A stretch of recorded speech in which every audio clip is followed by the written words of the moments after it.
மிக முக்கியமான ஒரு விஷயத்தை சொல்றேன், நல்லா கேட்டுக்கோங்க. மிக முக்கியமான விஷயம், வாழ்க்கை பிறப்புங்கிற ஒரு கோட்ல ஆரம்பிக்குதா இல்லையா? அந்த பிறப்புங்கிற கோட்ல ஆரம்பிச்ச மாதிரியே மறுபடியும் மரணம்ங்கிற அதே கோட்ல வந்து முடியும்.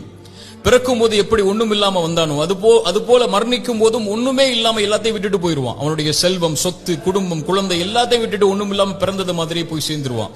அப்ப எதுக்கு இந்த வாழ்க்கை, எதுக்கு இவ்வளவு பெரிய போராட்டம்னு கேட்கக்கூடியவங்களுக்கு இறை தூதர் இந்த 3 செயல்களை நீங்க உலகத்துல வாழும் போதே விதை போடுங்கன்னு சொன்னாங்க. அது பின்னால நீங்க அறுவடை செய்வீங்க, நீங்க மரணிச்சதற்கு பிறகும் உயிரோட வாழ்வீங்க அதன் காரணமான்னு சொன்னாங்க.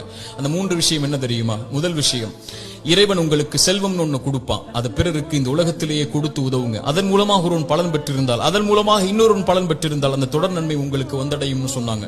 இரண்டாவது, இறைவன் உங்களுக்கு கல்வின்னு ஒண்ணு கற்றுக் கொடுப்பான். எதுவா இருந்தாலும் சரி, ஒரு எழுத்தா இருந்தாலும் சரி, அது பிறருக்கு பலன் பெற கற்றுக்கொடு. அதன் மூலமாக அவன் பலன் பெற்றிருந்தால், அதன் மூலமாக பலன் பெற்றிருந்தால் அந்த நன்மை வந்து சேரும்னாங்க. மூன்றாவது, இறைவன் உங்களுக்கு குழந்தை ஒன்று கொடுப்பான். கணவன் மனைவி நோக்கமே அதுதான்.